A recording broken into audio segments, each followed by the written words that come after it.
Baik, bismillahirrahmanirrahim. Assalamualaikum warahmatullahi wabarakatuh, teman-teman dan juga Bapak dosen.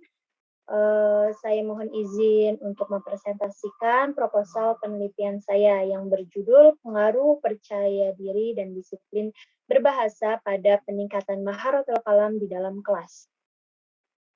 Latar belakang mengapa saya mengambil judul ini adalah yang pertama, kemahiran berbicara. Kenapa tadi di judul ada Maharotul Kalam? Karena menurut para praktisi pembelajar bahasa asing bahwa kemahiran berbicara ini merupakan tujuan utama dari adanya program pembelajaran bahasa asing.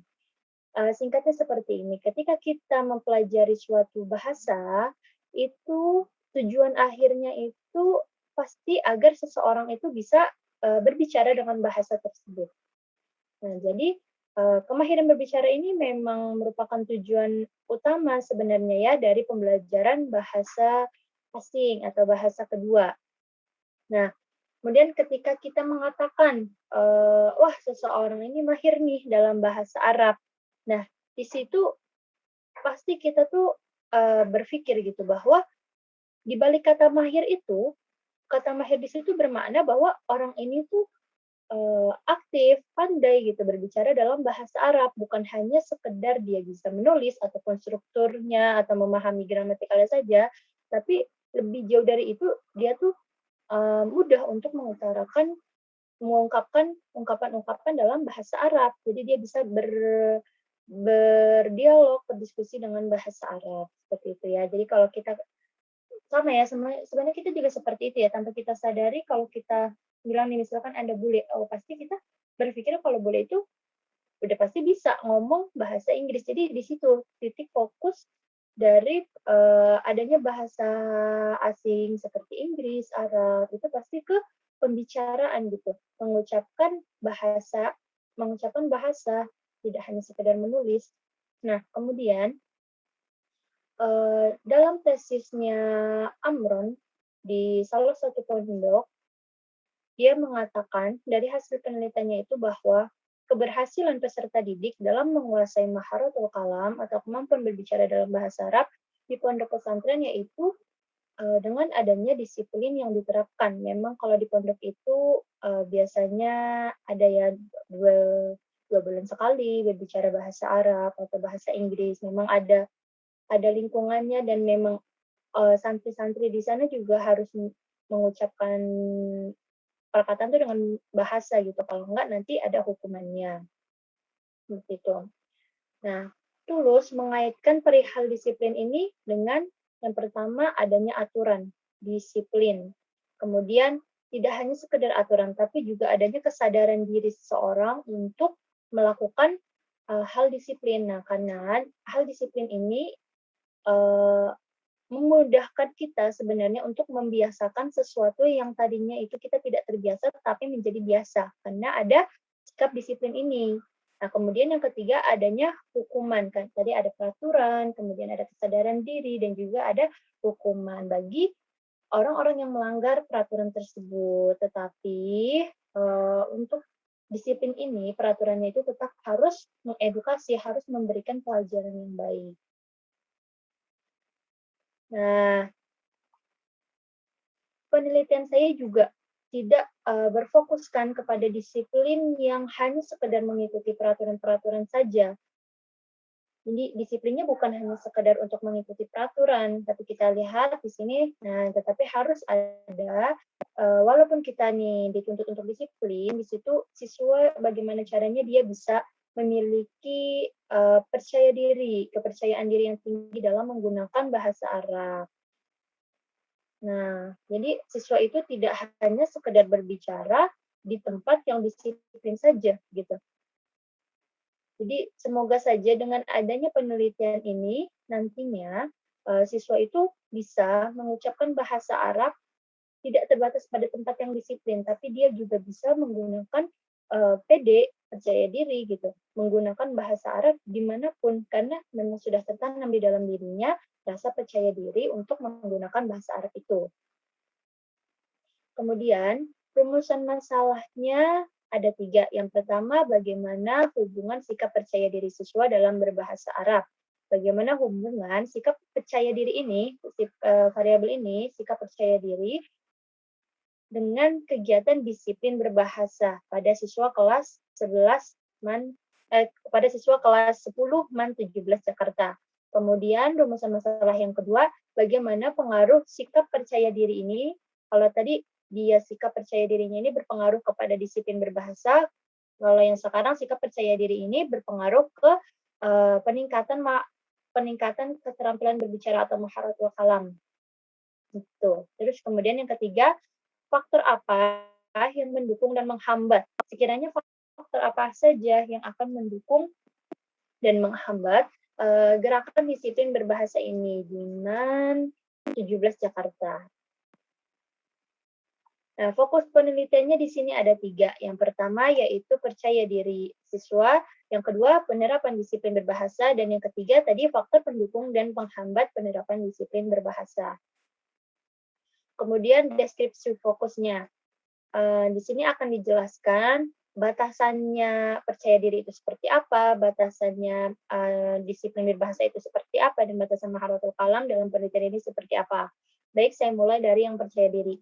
Percaya diri di sini dimaksudkan sebagai karakter seseorang dengan kepercayaan yang positif terhadap dirinya, sehingga ia bisa mengontrol hidup dan rencana-rencananya, atau meningkatkan kemampuannya serta prestasinya tanpa menghiraukan apa yang dikatakan orang. Dan siswa mampu, contohnya di sini siswa mampu untuk menyelesaikan tugas bahasa Arabnya tanpa harus terlebih dahulu. Nah, karena sudah ada sikap percaya diri di dalam dirinya, dia tuh nggak perlu tergantung lagi dengan orang lain. Kemudian yang kedua, disiplin berbahasa. Di sini disiplin yang dimaksud adalah implementasi dari sikap disiplin atau aturan yang telah dibuat untuk dilaksanakan. Dan disiplin berbahasa itu adalah aturan yang dibuat seperti harus berbahasa Arab di kelas selama 1 jam per minggu, karena di MAN itu dia pelajaran untuk kelas 10 pelajaran bahasa Arabnya 4 jam per minggu. Jadi di sini nanti insya Allah akan ada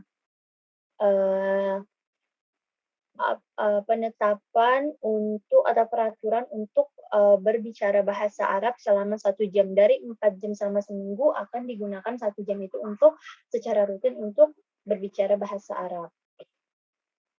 Nah, kemudian untuk maharatul kalamnya, maharatul kalam yang dimaksud oleh peneliti adalah kemampuan bercakap yang merupakan salah satu kemampuan untuk mewujudkan sesuatu yang telah didengar, baik itu mengucapkan kembali sesuatu yang telah diucap ataupun mengungkapkan buah pikirannya. Nah, pasti hal-hal tersebut awalnya akan terasa sulit jika tidak ada latihan-latihan. Nah, jadi gitu ya, untuk batasan yang percaya dirinya itu bagaimana siswa ini bisa menunjukkan, bisa percaya diri dalam mengikuti pembelajaran bahasa Arab. Kemudian untuk disiplinnya nanti akan ada kegiatan yang mewajibkan siswa ini berbicara bahasa Arab di kelas 1 jam per minggu. 1 jam dari 4 jam pembelajaran bahasa Arab di kelas. Kemudian untuk maharatul kalamnya adalah bagaimana siswa tersebut mengungkapkan isi pikirannya ataupun mengucapkan kembali apa yang telah dipelajarinya di kelas. Lanjut ke kajian pustaka. Ada 2 karya ilmiah yang berkaitan dengan judul penelitian ini. Yang pertama yaitu tesis yang berjudul Pengaruh Motivasi Berprestasi dan Kedisiplinan Berbahasa Arab terhadap Keterampilan Berbahasa Arab Santri Pondok Pesantren di Kota Bangkok, Kabupaten Merangin, yang ditulis oleh Dery Sutia Putra dari UIN Sultan Toha Saifuddin Jambi pada tahun 2019. Kemudian karya ilmiah yang kedua adalah tesis yang berjudul Penerapan Disiplin dalam Pembelajaran Muhadasah Peserta Didik Pesantren Pendidikan Islam Darul Abror Bale, Kecamatan Kahu, Kabupaten Bone, yang ditulis oleh Amran AR dari UIN Alauddin Makassar pada tahun 2015. Kemudian lanjut ke rancangan penelitiannya. Insya Allah penelitian ini akan dilakukan dengan penelitian berjenis kuantitatif, di mana kuantitatifnya itu macamnya adalah korelasional, yaitu mengetahui antara hubungan satu variabel dengan variabel yang lainnya. Di sini saya menggunakan 3 variabel, variabel X X1 itu variabel pertamanya percaya diri, kemudian X2-nya ada disiplin berbahasa, kemudian yang Y-nya itu adalah peningkatan maharatul kalam. Di dalam penelitian kuantitatif itu terdapat beberapa metodologi, dan untuk penelitian kali ini saya akan menggunakan metodologi eksperimen, yang di dalam metodologi eksperimen itu ada jenis pre-experimental design, dan di dalam bentuk experimental design itu ada macamnya berupa intake group comparison, atau populasi yang diteliti dibagi menjadi 2 kelompok. Nantinya populasi yang saya akan teliti itu dari kelas 10 man akan saya bagi menjadi 2 kelompok, terus di sana saya akan melaksanakan sebuah percobaan, yang satu kita lakukan dengan disiplin berbahasa, dan yang satunya dia pembelajaran bahasa Arab seperti biasa yang diberikan oleh guru bahasa Arabnya. Nanti untuk kelompok yang diberikan perlakuan atau treatment ini disebut dengan kelompok eksperimen, sedangkan untuk kelompok yang tidak diberi perlakuan disebut dengan istilah kelompok kontrol. Kemudian ini saya ada skemanya ya. Nanti kita akan melihat bagaimana pengaruh percaya diri ini kepada kemampuan berbicara bahasa Arab, kemudian bagaimana pengaruh disiplin berbahasa ini kepada kemampuan berbicara dalam bahasa Arab. Nah, kemudian nanti bagaimana percaya diri X1 dan X2-nya ini, percaya diri dan disiplin berbahasa ini keduanya memiliki pengaruh kepada kemampuan berbicara bahasa Arab. Untuk mencari hubungan X1 dengan Y dan X2 dengan Y menggunakan teknik korelasi sederhana. Dan untuk mencari hubungan X1 dengan X2 secara bersama-sama terhadap Y menggunakan korelasi ganda. Nah, jadi nanti ketika kita melihat korelasi antar percaya diri dengan kemampuan berbicara ataupun disiplin berbahasa dengan kemampuan berbicara, kita akan menggunakan teknik korelasi sederhana. Nah, untuk yang mencari korelasi dari X1, X2 terhadap Y, X1, X2-nya digabung antara percaya diri dan disiplin berbahasa, pengaruhnya kepada kemampuan berbicara, kita akan menggunakan teknik korelasi ganda. Lanjut, identifikasi variabel penelitiannya. Variabel yang akan diteliti dalam penelitian ini adalah variabel independen atau variabel yang bebas. Ya, di sini variabel independennya ada 2, yaitu percaya diri dan disiplin berbahasa. Kemudian untuk variabel dependennya atau yang terikat itu adalah kemampuan berbicara bahasa Arab.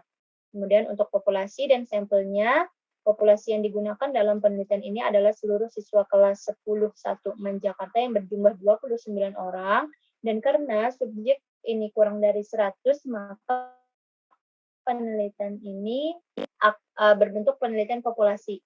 Jadi tidak ada sampel karena jumlahnya itu kurang dari 100.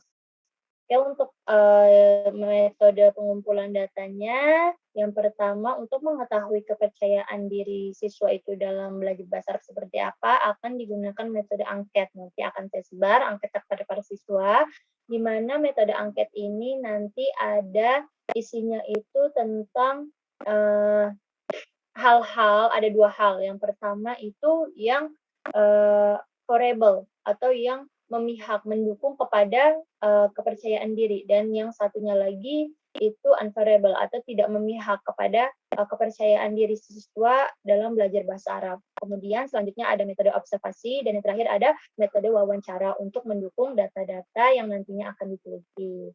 Baik, terima kasih atas waktunya. Mohon maaf apabila ada kesalahan. Assalamualaikum warahmatullahi wabarakatuh.